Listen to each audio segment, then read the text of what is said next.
Every year, there are players that look like safe picks until they tank your season. Bad offenses, brutal usage, injury red flags, overhyped rookies, you name it. These are the landmines that are hiding in plain sight, and if you're not careful, you'll step right on them. So today, we are planting the flag. No sugarcoating, no maybe if the stars align. Now, these are 10 players we are avoiding at all costs in 2025 fantasy drafts. If you're itching to draft fantasy teams right now, don't wait. Underdog Fantasy has live drafts running all offseason with fun, unique formats, including their flagship Best Ball Mania 6, which will make multiple millionaires in 2025. Plus, pick'ems are already live for week 1. Just head to UnderdogFantasy.com, sign up with promo code ENDGAME, and they'll match your deposit up to $1,000 in bonus funds, plus toss in a free gimme pick. It's hard to say, but you're going to hear some familiar names. Guys that used to be fantasy studs, but not anymore. All right, and with that said, Chris, who's your first bust? My first bust is new commander Deebo Samuel, and he was pretty much a bust last year too, but people are still buying back into this guy despite the fact that last year he only posted above average success rates on 2 routes across the entire route tree. And you want to know what those routes were? They were the flat and the screen route. Those aren't even real routes. These are Mickey Mouse routes. He could not succeed on any real, actual big boy NFL route.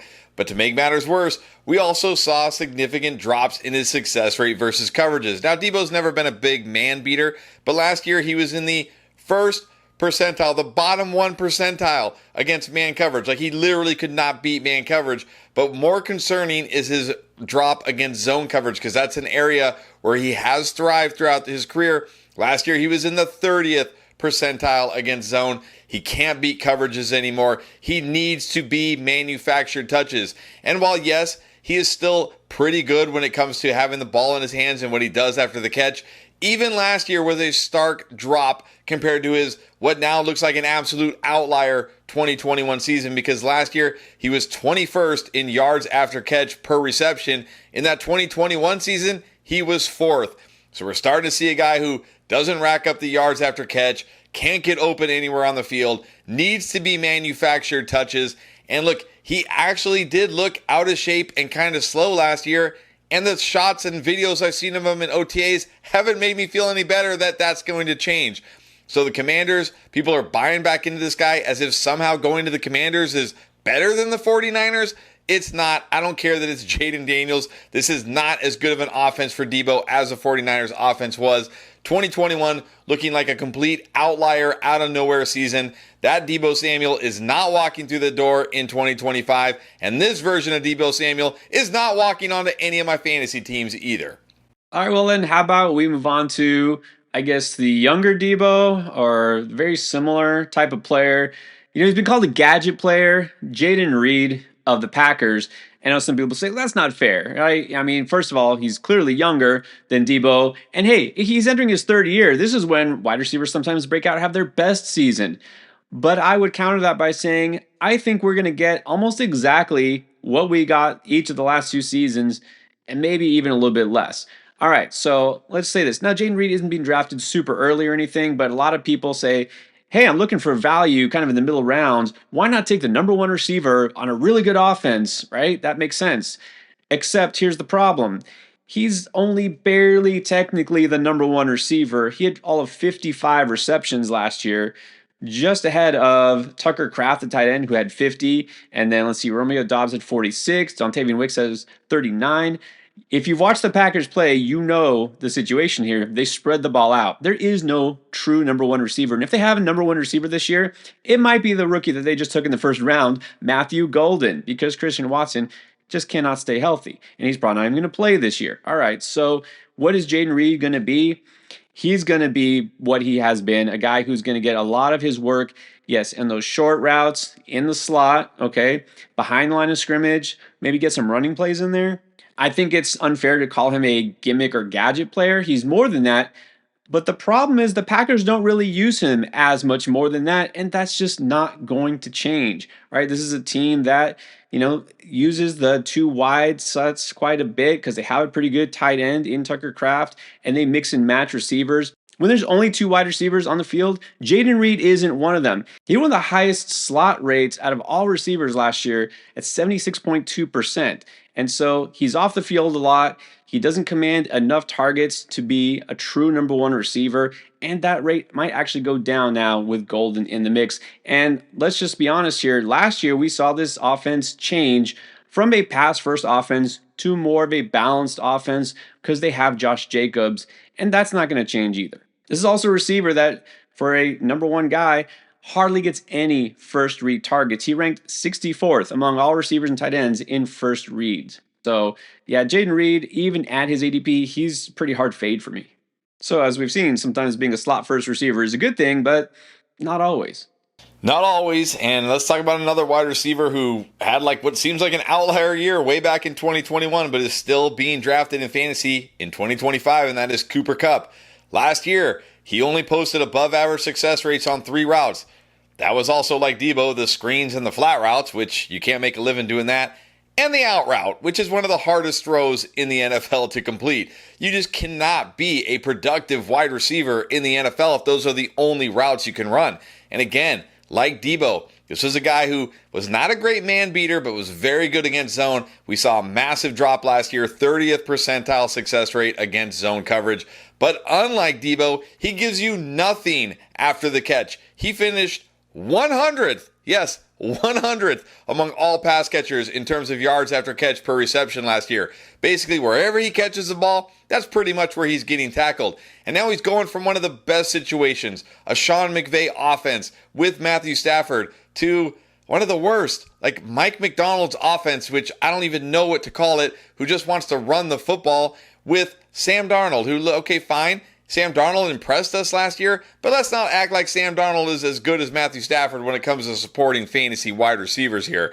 This is a major downgrade in offense. He's going to see less targets in this offense, and the fact that he's 32 years old and looked like complete dust last year means he's probably on the decline and isn't going to get better. He's only going to get worse in 2025. So again, stop drafting like it's 2021. I know we're not drafting Cooper Kupp in the first round anymore, but this guy still gets drafted in every single fantasy draft out there. I don't understand why. I haven't taken him one time in any mock draft, any best ball drafts, and I'm not going to take him one time in 2025. Yeah, I can see why you don't like Kupp in Seattle.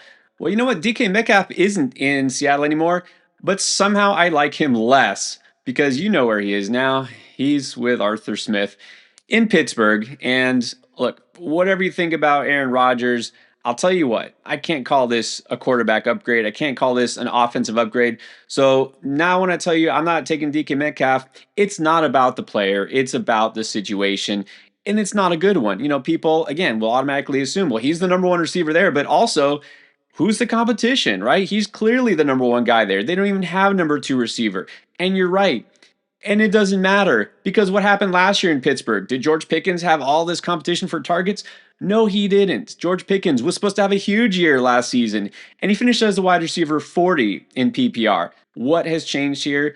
Don't tell me Aaron Rodgers is some massive upgrade at quarterback. This is a guy who's playing out his last season to pad his stats and to try to stay relevant. And he'll try to feed DK Metcalf with targets. But DK Metcalf is not the kind of guy who will sit there on these little intermediate routes and run these ins and these hooks and these things just to pad his targets. No, he needs the vertical ball. I'm not sure how accurately Aaron Rodgers can still deliver that ball. I also don't know how many chances he's going to get in this offense. So look, DK Metcalf still has many good years left ahead of him, but unless something drastic changes next year and going forward in his situation, I'm just not going to be able to be in on him for fantasy. And don't tell me this thing about Aaron Rodgers. Well, he feeds his top wide receiver. No, he feeds Devontae Adams when he's on the field with him. That's who he feeds. Garrett Wilson, in the 6 games before Devontae Adams went over to the Jets, he was averaging 6.6 receptions and 65 yards per game. So if that's what you want with a guy that's being drafted as a top 25 receiver in Metcalf, go for it. I'll wait and take more upside later. All right, tight end time, and it's easy to fade tight ends, but some players are just easier to fade than others. Yeah, the easiest fade for me at tight end this year is Travis Kelce. Like, Father Time is undefeated, and I fear he has come knocking on the door of Travis Kelce. He's shown the exact decline you see in players who are getting to the end of their careers and probably should retire. Let's look at Travis Kelce the last 3 years. In 2022, 1,300 yards, 12 touchdowns, 12.2 yards per reception. 2023, 980 yards, 5 touchdowns, 10.6 yards per reception. Last year, 800 yards, 3 touchdowns, 8.6 yards per reception. And he did that all while playing one more game than he did the year before and having the 4th highest target share among tight ends. There's nothing that can make Travis Kelce better in 2025 than he was in 2024 because he's just on the decline and just going to get worse. And in fact, his situation is even worse this year. Xavier Worthy had a strong finish last year. We know this guy is going to be heavily involved in the offense. And look, Hollywood Brown still looming. Maybe he actually stays healthy this year. There is way more competition for targets for Travis Kelce this year. And again, targets weren't even the issue last year. 4th among tight ends in target share. The targets were there. The production wasn't because this guy is complete dust. He's completely cooked. He should have retired. If it wasn't for the fact they lost the Super Bowl, he probably would have retired. But if you watched the Super Bowl, it looked like he already had retired before that game even started. Yet somehow, in 2025, he's going off as the tight end 6 in fantasy drafts. Make that make sense. Please, I can get guys after him like Evan Ingram, David Njoku, even Dallas, many tight ends I would rather have over Travis Kelce this year. Another guy I have not drafted one time. I'm not going to draft one time. If you still believe in Travis Kelce, you probably still believe in the Tooth Fairy too. I believe there's another veteran tight end that's being overdrafted based on reputation. Look, Mark Andrews is not nearly as old as Travis Kelce, and he hasn't shown that steady decline, but I still think he's being overdrafted. Now, those of you who had Mark Andrews in any leagues last year, you remember that after about a month of action, you were ready to drop him. You were done. He had back-to-back games with 0 receptions, and after 4 weeks, he had done almost nothing whatsoever, hadn't scored even once. And Isaiah Likely, meanwhile, I remember, went off in a couple of those games. So that's it. He was toast. He was done. And then he went on a run where for the next 12 games of the season, he scored a total of 11 touchdowns. He was basically scoring every single week. But that masks the fact that other than that, his receptions, his yardage total, they were just okay. And, we kind of preach this all the time here. You don't want to get stuck on touchdown totals because touchdowns are probably the least sticky stat that there is. You can't replicate it. You can't just assume that it's going to happen over and over again. Sure, with some, high-end running backs, to some extent, those elite receivers. But really, a guy getting end zone targets, it's not always going to happen the next year. Mark Andrews basically lived off of touchdowns to be relevant in fantasy, and that's not something that I want to take a chance on. This guy is being drafted right after Travis Kelce. You mentioned guys like Njoku, even Evan Ingram. I would rather just wait and take a chance on those guys being more consistent on a weekly basis. They could easily score as many touchdowns as Mark Andrews. And look, I'm not going to put too much stock into the way the season ended for Baltimore and Mark Andrews. You kind of feel bad for him, to be honest, and the way that last game ended. But maybe he comes back revitalized and, with a vengeance and ready to prove himself. But I don't feel like the stats are going to warrant him being drafted where he is. All right, believe it or not, first running back on the list here. Chris, we're supposed to love rookie running backs. What's the deal? We are supposed to love rookie running backs, but we're supposed to love rookie running backs who might be on the NFL field instead of like the penitentiary field. And I'm talking, of course, about Quinshon Judkins. But look, even before all this legal stuff, if you go back a couple weeks ago, if you've been following the channel, I made a video where I said 5 running backs that you had to avoid. He was on the cover of that thumbnail, and I talked about why I didn't like him in 2025 anyways, because the Browns are projected to have one of the lowest win totals in 2025, be playing from behind more than any other team in 2025. That is not good for Judkins' skill set. But now there's all this legal trouble. If you haven't heard, over the weekend he was arrested for battery, domestic violence. According to the victim, she says that he punched her in the mouth with a closed fist. She has the pictures with bruises to prove it. Also hit her on the arm and the thigh. She has the pictures for that. And she is going to press charges against him. This means there's a very good chance he gets put on the exempt list for training camp. He gets suspended during the season. And there's also the other elephant in the room, and that is he hasn't even signed his rookie contract yet, which means he can't even show up to training camp, even if the Browns are okay with him. And look, there's any team that's okay with guys that don't have good characters, it's the Browns. So maybe that's like a good thing for him. But again, even before all the legal issues, I was not really drafting Quinshon Judkins. I did not like the situation for a guy with his skill set. Not to mention he had to compete with Dylan Sampson, Jerome Ford still there, probably going to catch passes. But now, with all this legal trouble, the fact that he could be suspended, could miss training camp, hasn't even signed his second round contract, no thanks. There is no spot where I'd feel comfortable drafting Quinshon Judkins right now, because you can say, oh, he's a value now, but nobody is a value if they're not even on an NFL roster or on the football field. All right, time to throw a quarterback in the mix here. Now, for years, I've always kind of had the sneaking suspicion that Kyler Murray was not really a star player. And by that, I mean, he'll have some good moments. He'll have, some big games once in a while. But is it ever really going to come together? Are the Cardinals ever really going to be a good team when he's a quarterback? Because so far, they haven't been. And what you got last year was exactly what you get in this year, because absolutely nothing has changed in that offense. Everything exactly the same. So I asked myself this question: why would his stats be any different? And then I ask, why do I want that if I have to pay, let's say, a quarterback 7, 8 kind of price on draft day for a guy who finishes as a QB 12?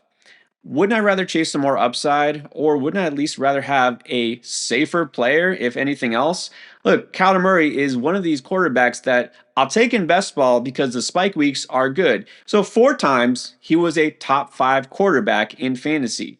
Those are the highs. But that's 4 times out of the entire season.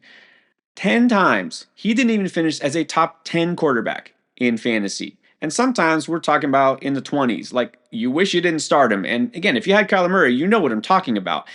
This is just becoming a pattern, because I feel like that's what we got from Kyler Murray the year before and the year before. And, we could excuse injuries and coming back. What is the excuse? After last year, he played a full season and he's been in the NFL for a few seasons now. And now I'm asking myself, why am I still drafting Kyler Murray? And the answer is not, because this year I'm just done with him. Look, maybe you can support a high-end tight end with McBride. Maybe Marvin Harrison takes a little step forward, but maybe I can do better at quarterback. I might as well just wait a couple of rounds later, get a guy like Justin Herbert, Brock Purdy, who will give me the exact same stats in terms of fantasy points without the headaches and the low floor. Or you know what? Take a chance on a guy actually breaking out and having a great season, like a Caleb Williams or, of course, a Cam Ward. Now, not all of us have to be early picks. Sometimes you take a chance on a player late, and it winds up just being a wasted pick. That's true. And look, last year I was not in on Keon Coleman as a prospect at all. And I did not like his landing spot in Buffalo. And he did nothing as a rookie to change my opinion about him. He only had an above average success rate on 2 routes last year, the slant and the screen route. You cannot be a productive wide receiver if those are the only 2 routes you can run. Also, he was terrible against every single coverage. 3rd percentile against man, which means he basically could not get open against man coverage. 8th percentile against press, which means if you pressed him, he was out of the play. Even against zone, 23rd percentile. I mean, we're talking like worst of the worst against any kind of coverage out here. And I said when he was coming out as a prospect, he needs to land somewhere where a team that already has an alpha outside wide receiver so that he can move around the formation, get off the line of scrimmage, get inside, get those easy mismatches, and it didn't happen. He went to Buffalo, who wants to make this guy an outside alpha wide receiver, and he just cannot do it. He honestly cannot do it. And look, they have Khalil Shakir. He's a very good slot receiver. He's going to be their slot receiver. What does that mean? We're once again going to see the Bills try to force Keon Coleman to play on the outside, and he just can't do it. And he's not going to do it in year 2. He's a complete wasted pick. I know people buying into the potential breakout. Like, you watch these, wide receiver breakout videos, and they just talk about every single year 2 wide receiver breaking out. They're not all going to break out. Many more are going to be bust and break out. And Keon Coleman, I felt like he had bust potential coming out of college. And after year 1, going into year 2, I think that bust potential is even higher now than it was a year ago. There is no way I am taking Keon Coleman in any of my drafts. A rookie wide receiver who did do a lot of something, especially late in the year, was Jalen McMillan. And so a lot of people were really excited to see what he could do in year 2, until they immediately replaced him in the NFL draft with Emeka Egbuka. And that's still a pick that left us scratching our heads on draft day, wondering, why would they do this when they already have Mike Evans? Chris Godwin's coming back. McMillan showed something in his rookie year, but if you dig a little deeper, there's a reason they did this.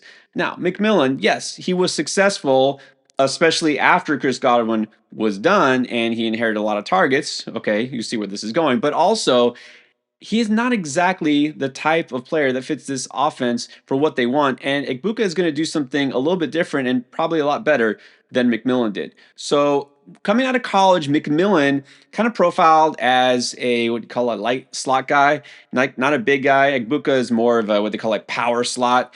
McMillan played on the inside a lot. Thought he would play on the inside in the NFL, and he did, especially once Godwin was injured. Just wasn't really that good at it, honestly.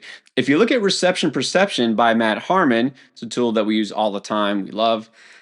McMillan really wasn't that successful on short and intermediate routes. He was much better at the deep routes, right? The nine, the post, the corner. And so, sure, that can bring long touchdowns, chunk yardage, but you're not going to get those every single game. It's a little less reliable, especially when you have a lot of target competition. And guess what? With a new rookie receiver there and Godwin coming back, I mean, really, McMillan is the number 4 receiver in this offense. There's no other way to cut it. He's not as good as those other 3. And even if he does wind up being a guy who benefits from an injury from one of those other guys, he's still going to be begging for scraps and targets here. And you just can't rely on those deep shots all the time. So he might get some high quality targets, but the quantity is just not enough here. He's the guy I will draft in best ball late, and that's it. If you're talking about your regular redraft league, he should just never be in your lineup.